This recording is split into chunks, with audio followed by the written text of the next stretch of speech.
स्वागत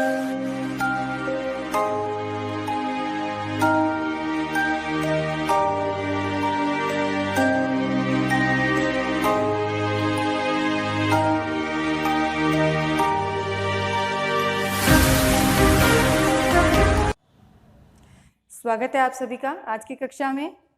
सूरज कुमारी गाड़ोदिया की क्लासेस में मैं विजय लक्ष्मी। सामाजिक विज्ञान कक्षा 10वीं में अब तक हमने केंद्र सरकार के बारे में पढ़ा। हमने जाना कि केंद्र सरकार में हमारी व्यवस्थापिका, कार्यपालिका और न्यायपालिका आती हैं।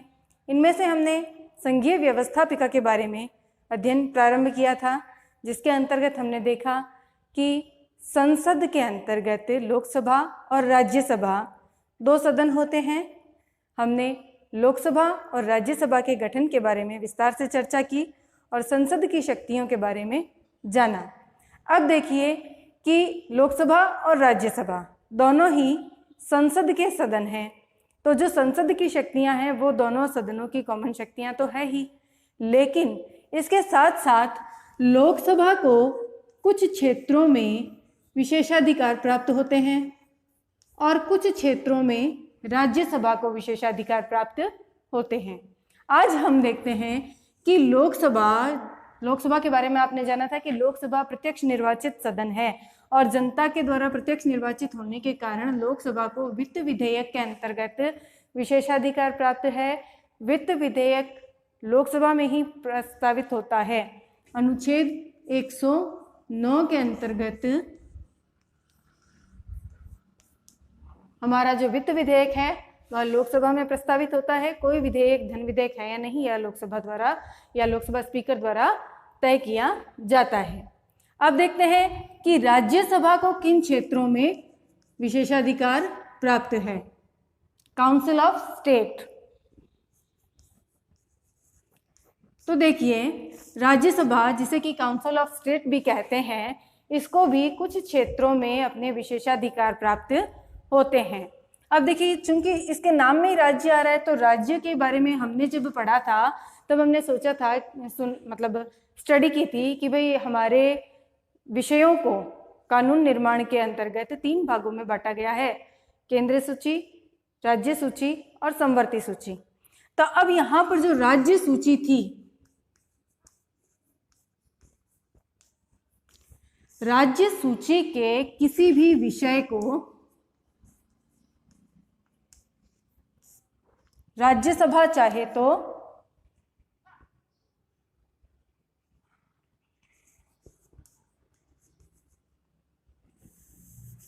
राष्ट्रीय महत्व का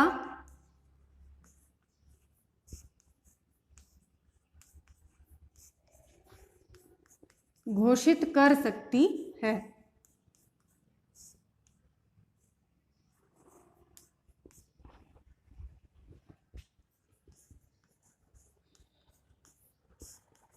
और ये है हमारा अनुच्छेद 249, यानी कि राज्यसभा जो है वो अनुच्छेद 249 के अंतर्गत राज्य सूची के किसी भी विषय को राष्ट्रीय महत्व का घोषित कर सकती है।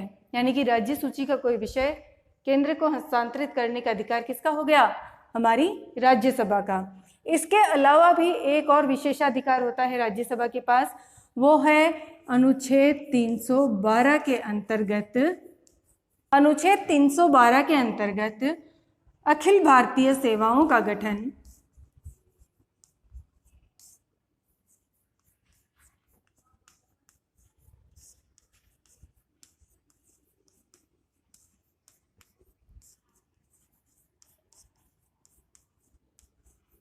राज्यसभा करती है। तो ये हो गई हमारी राज्यसभा की 2 विशेष शक्तियां और एक लोकसभा की अनुच्छेद 109 के अंतर्गत विशेषाधिकार। अब देखिए, ये तो हुए हमारे लोकसभा राज्यसभा की शक्तियां या संसद की शक्तियों के बाद में अब हम आगे आते हैं हमारी व्यवस्थापिका को छोड़ करके कार्यपालिका की तरफ।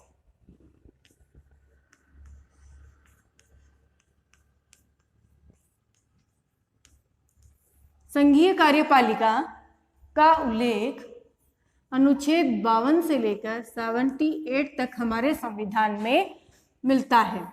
ठीक है, अब हम देखते हैं कार्यपालिका के बारे में। तो हमारी कार्यपालिका में राष्ट्रपति,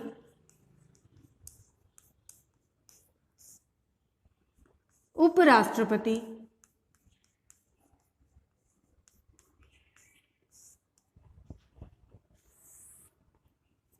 प्रधानमंत्री,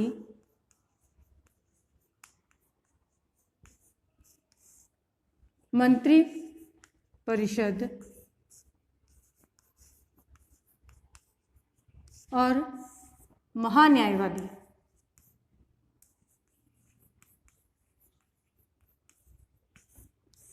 ये सब हमारे कार्यपालिका के अंतर्गत आते हैं। आज हम राष्ट्रपति के बारे में थोड़ा विस्तार से देख लेते हैं। राष्ट्रपति तो भारत का एक राष्ट्रपति होता है, यह अनुच्छेद 52 में वर्णित है। ठीक है, राष्ट्रपति के बारे में हमने पहले भी पढ़ा था थोड़ा बहुत कि राष्ट्रपति भारत का प्रथम नागरिक होता है, संसद का सदस्य होता है। कारण कि संसद के द्वारा जो भी अपने कानून पारित किए जाते हैं वो राष्ट्रपति के हस्ताक्षर के पश्चात ही लागू होते हैं। तो अब हम राष्ट्रपति के बारे में विस्तार से पढ़ते हैं। राष्ट्रपति भारत के अंदर हम देखें तो कार्यपालिका का वैधानिक प्रधान होता है।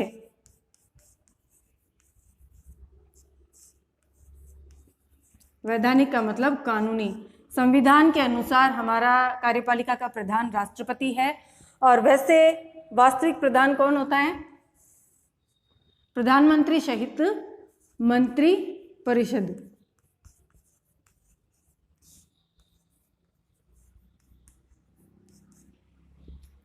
कैसे? तो देखिए, ज्यादातर निर्णय वगैरह जो होते हैं वो मंत्री परिषद और प्रधानमंत्री लेते हैं और बाद में सहमति किसकी होती है? राष्ट्रपति की।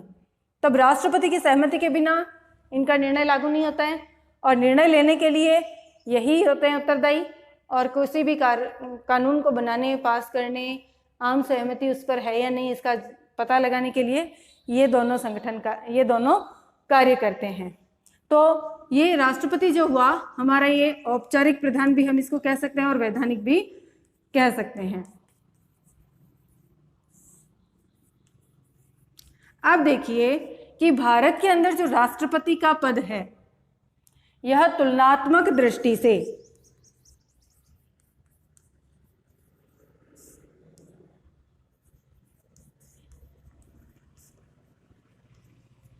ब्रिटेन के सम्राट के पद की तरह होता है। ब्रिटिश सम्राट का जैसा पद है वैसा ही हमारे भारत के अंदर हमारे राष्ट्रपति का पद है। इसकी स्थिति कैसी है? ब्रिटिश सम्राट के जैसी है। अब देखिए, भारत का राष्ट्रपति निर्वाचित होने के लिए किसी भी व्यक्ति को किन योग्यताओं को धारण करना अनिवार्य है? तो इसके बारे में हमने पहले जैसे पढ़ा कि लोकसभा या राज्यसभा का सदस्य बनने के लिए क्या योग्यताएं चाहिए कि भाई भारत का नागरिक हो, किसी लाभकारी पद पर कार्यरत न हो, किसी न्यायालय द्वारा दिवालिया या पागल घोषित न किया गया हो। तो सबसे पहली एक जो कॉमन चीज़ है कि भारतीय हो, यह सभी के लिए अनिवार्य है। तो राष्ट्रपति की योग्यताओं में भी सर्वप्रथम हमने यही जाना कि वह व्यक्ति भारत का नागरिक होना चाहिए, यानी कि भारतीय हो। फिर दूसरी में आयु उसकी कम से कम 35 वर्ष हो। मताधिकार की आयु 18 वर्ष। लोकसभा सदस्य के लिए निर्वाचित होने के लिए आयु 25, राज्यसभा के लिए 30 और राष्ट्रपति के लिए 35। क्रम से याद रखेंगे, किसी न किसी की आयु एग्जाम में हर बार पूछ ली जाती है। तो राष्ट्रपति के लिए कम से कम 35 वर्ष की आयु। एंड तीसरी जो है वो कि लोकसभा या राज्यसभा में से किसी भी सदन का सदस्य निर्वाचित होने की योग्यता रखता हो।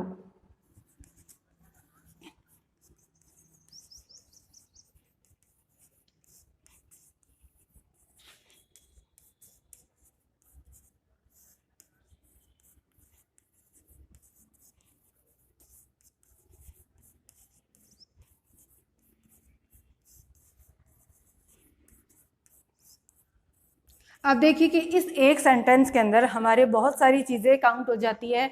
पहली कि वह किसी लाभकारी पद पर कार्यरत ना हो, दूसरी कि वह किसी न्यायालय द्वारा दिवालिया या पागल घोषित न किया गया हो, उसके अलावा वह किसी भी लाभकारी पद पर, जैसे संसद के किसी सदन का सदस्य नहीं होना चाहिए, न्यायालय में किसी मतलब पद पर कार्यरत नहीं होना चाहिए, ये सारी योग्यताएं उसमें होनी चाहिए।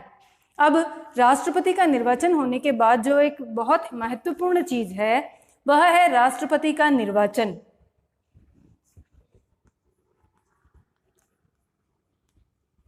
तो निर्वाचन के अंतर्गत हम जानते हैं कि हमारे राष्ट्रपति का निर्वाचन एकल संक्रमणीय मत पद्धति से होता है।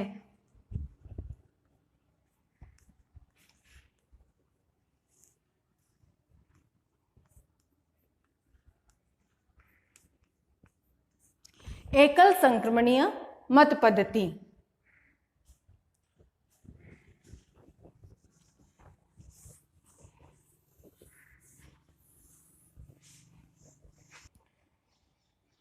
सिंगल ट्रांसफरेबल वोट सिस्टम एकल संक्रमणीय मत पद्धति का नाम है। अब इस पद्धति के अंतर्गत होता क्या है कि निर्वाचन के समय जो प्रतिनिधि होता है उसको एक न्यूनतम कोटा प्राप्त करना पड़ता है। तो ये न्यूनतम कोटा ज्ञात करने का जो सूत्र है वह है हमारा निर्वाचित होने वाले दिए गए वैध यानी कि जो वोट पड़ा है और काउंट भी हुआ है, ऐसा नहीं हो कि वोट तो पड़ा लेकिन रद्द हो गया,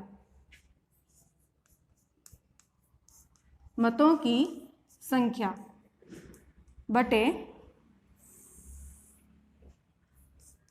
निर्वाचित होने वाले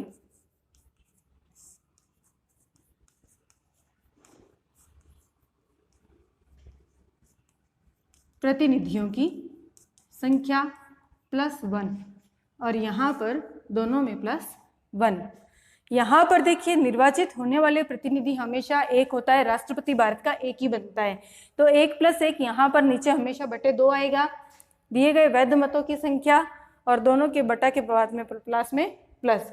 तो ये सूत्र है जिससे कि प्रत्येक निर्वाचित होने वाले राष्ट्रपति पद के उम्मीदवार के लिए एक न्यूनतम कोटा निर्धारित किया जाता है और चुनाव में जीतने के लिए यह न्यूनतम कोटा प्राप्त करना अनिवार्य होता है। अब इस पॉलिसी में वोटिंग होती कैसे है? ऐसे होता है कि जैसे मान लो आपके इस पोस्ट के लिए 3 कैंडिडेट्स खड़े हो गए, अपन इनको फर्स्ट, सेकंड और थर्ड मान लेते हैं कि हमारे 3 उम्मीदवार राष्ट्रपति पद के लिए खड़े हुए और निर्वाचक मंडल के रूप में आप जानते हैं कि राष्ट्रपति के निर्वाचक मंडल के रूप में कौन काम करता है? संसद के दोनों सदनों के निर्वाचित प्रतिनिधि, ठीक है ना। तो ये दोनों सदनों के जो निर्वाचित प्रतिनिधि होते हैं वो टोटल जो काउंटिंग होगी वो इसका निर्वाचक मंडल होगा।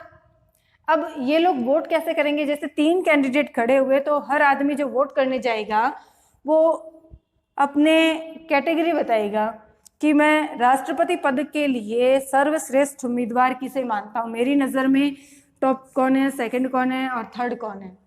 जैसे मान लो मैं ये मानती हूँ कि मैं इसे राष्ट्रपति पद के लिए योग्य उम्मीदवार पहले नंबर पे मानती हूँ, दूसरे नंबर पे मैं इसको मानती हूँ और तीसरे नंबर पे मैं इसको मानती हूँ, तो मैं अपना वोट भी इस सीक्वेंस में दूंगी।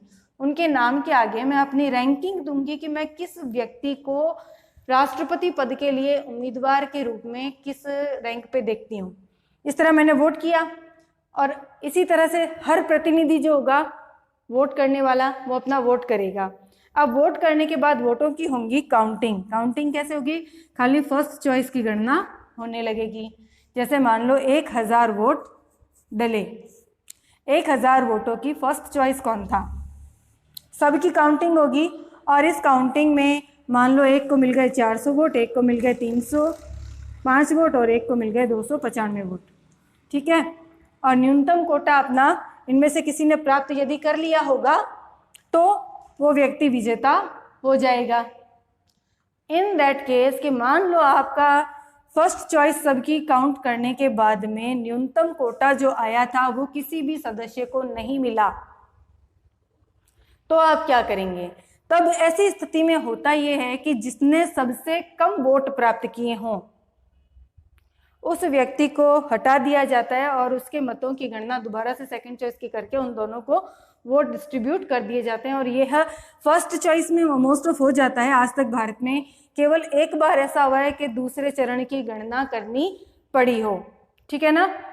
केवल एक ही बार अभी तक हमारे इतिहास में ऐसा हुआ है, बाकी हर बार पहले चरण की गणना में ही भारत के राष्ट्रपति पद के उम्मीदवार के न्यूनतम कोटे को कोई भी व्यक्ति जो जीतने वाला होता है वो प्राप्त कर लेता है। तो यह एक लंबी प्रक्रिया होती है, आपको इसके अंदर बहुत अंदर डीपली जाने की जरूरत नहीं पड़ेगी। आप इतना ध्यान रखें कि न्यूनतम कोटा निकालने का सूत्र क्या है, पद्धति का नाम क्या है, इसको इंग्लिश में क्या कहते हैं। अगर फर्स्ट के गणना में न्यूनतम कोटा प्राप्त नहीं होता है तो सेकंड चरण की गणना होती है। ये इस प्रक्रिया के द्वारा हमारे राष्ट्रपति का चुनाव होता है और राष्ट्रपति निर्वाचित होता है। अब देखिए, भारत का सर्वोच्च पद है राष्ट्रपति। इस पद पर जीतने के बाद में किसी व्यक्ति के अंदर कोई ऐब आ जाए, कोई बुराई आ जाए, अहंकार आ जाए, इस बात से इनकार नहीं किया जा सकता। तो मान लो इन दैट केस कभी ऐसा हो जाए कि राष्ट्रपति पद पे जो व्यक्ति है वह संविधान का उल्लंघन कर रहा है या किसी भी तरीके से ऐसा कार्य कर रहा है जो कि जनता के हितों के या संविधान के अनुसार नहीं है, तब उस पद पर रहने वाले व्यक्ति को उसके पद से हटाया जा सकता है या नहीं हटाया जा सकता है। पहली बात तो ये निश्चित रूप से हटाया जा सकता है, क्योंकि वह एक निर्वाचित प्रतिनिधि है और निर्वाचित व्यक्ति को जैसे जनता निर्वाचित कर सकती है वैसे ही हटा भी सकती है। तो यही सेम चीज़ राष्ट्रपति के पद में भी होती है कि राष्ट्रपति को भी यदि वह किसी कारणवश अपने निर्वाचक मंडल को या फिर यूँ कहें कि जनता की नज़र में संविधान के अनुसार कार्य नहीं कर रहा हो तो उसको उसके पद से हटाया जा सकता है। तो इसके लिए राष्ट्रपति के पदच्युत करने के लिए क्या प्रक्रिया अपनाएंगे, तो अब हम देखते हैं राष्ट्रपति को पदच्युत करने के लिए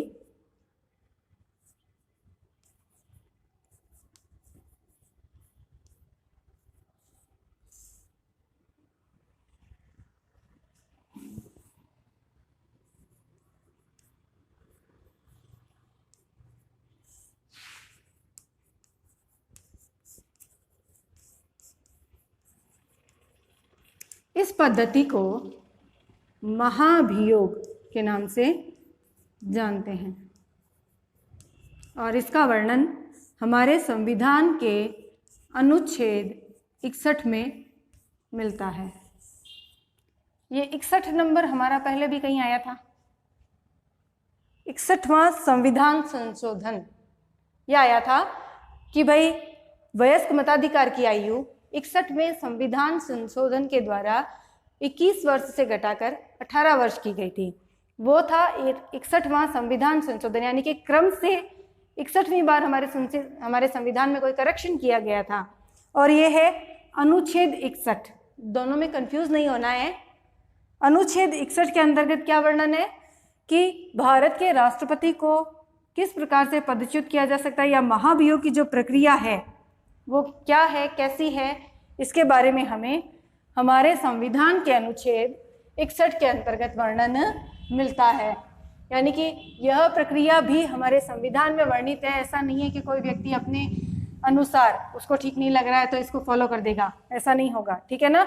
इसका वर्णन पूरा सिस्टमेटिक ढंग से हमारे संविधान के अंतर्गत दिया गया है। तो देखिए महाभियोग प्रक्रिया, अब हम इसके बारे में थोड़ा जान लेते हैं।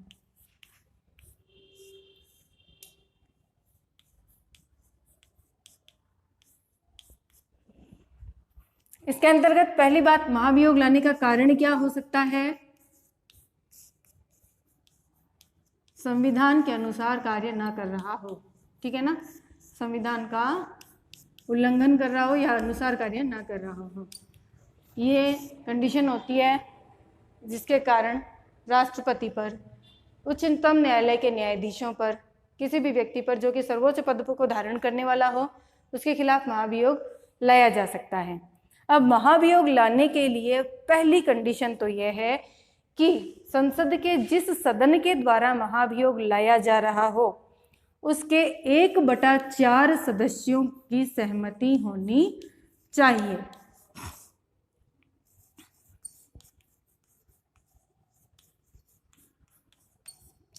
जिस भी सदन में लाया जा रहा है उसके 1/4 सदस्यों द्वारा इस अभियोग को लाने के लिए सहमति प्रकट की गई हो। सेकंड कंडीशन होती है कि जिस व्यक्ति के खिलाफ आप महाभियोग लाने जा रहे हो उसको आपको कम से कम 14 दिन पूर्व सूचना देनी होती है, ठीक है ना। उसको बताना पड़ेगा आपको कि भाई हम लोग आपके इस कार्य से असंतुष्ट हैं या फिर आपका ये कार्य संविधान के अनुकूल नहीं है, इसके खिलाफ हम आप पर महाभियोग लाने जा रहे हैं। तो उसको 14 दिन पहले सूचना देनी होती है। 14 दिन बाद में आप उसके खिलाफ वो अभियोग संसद के अंदर ला सकते हो। अब भाई 1/4 सदस्यों की सहमति चाहिए, 14 दिन पहले सूचना दे दी। इसके बाद आप सदन में जब ये महाभियोग लाते हैं तब होता क्या है, संसद का जिस सदन में आपका ये अभियोग आया है उसके 2/3 सदस्यों द्वारा 2/3 सदस्यों द्वारा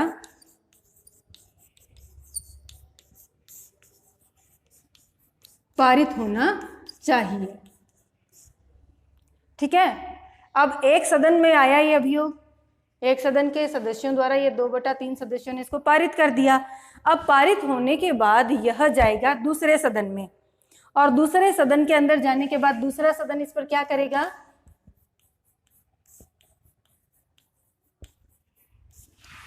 जांच बिठा सकता है।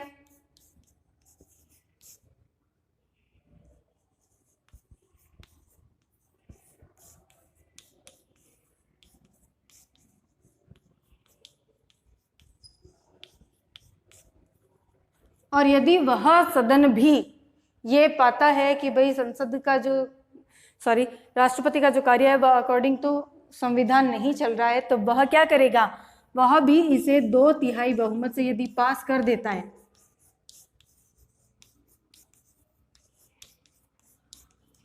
तो इसके पास होने की तिथि से राष्ट्रपति अपने पद से पदच्युत माना जाएगा। अब देखिए, इस सारी प्रक्रिया के अंतर्गत हमने निर्वाचक मंडल के बारे में जाना कि निर्वाचित सदस्य जो होते हैं वो निर्वाचन में भाग लेते हैं। लेकिन एक खास बात जो यहाँ पर ध्यान देने योग्य है, आप इसको नोट डालकर भी याद कर सकते हैं कि महाभियोग की जो प्रक्रिया है इसमें राष्ट्रपति द्वारा मनोनीत सदस्य भाग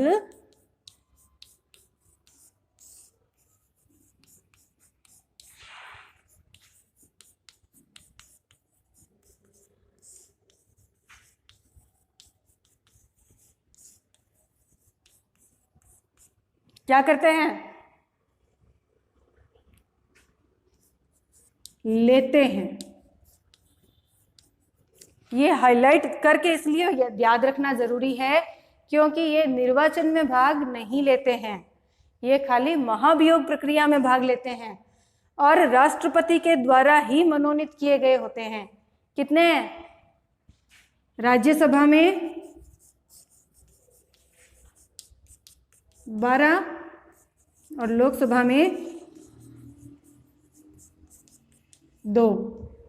तो ये 14 सदस्य इसके निर्वाचक मंडल में भाग नहीं है, खाली महाभियोग प्रक्रिया में भाग लेते हैं।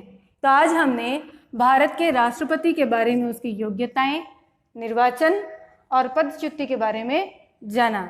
नेक्स्ट क्लास में हम राष्ट्रपति की शक्तियों के बारे में विस्तार से अध्ययन करेंगे।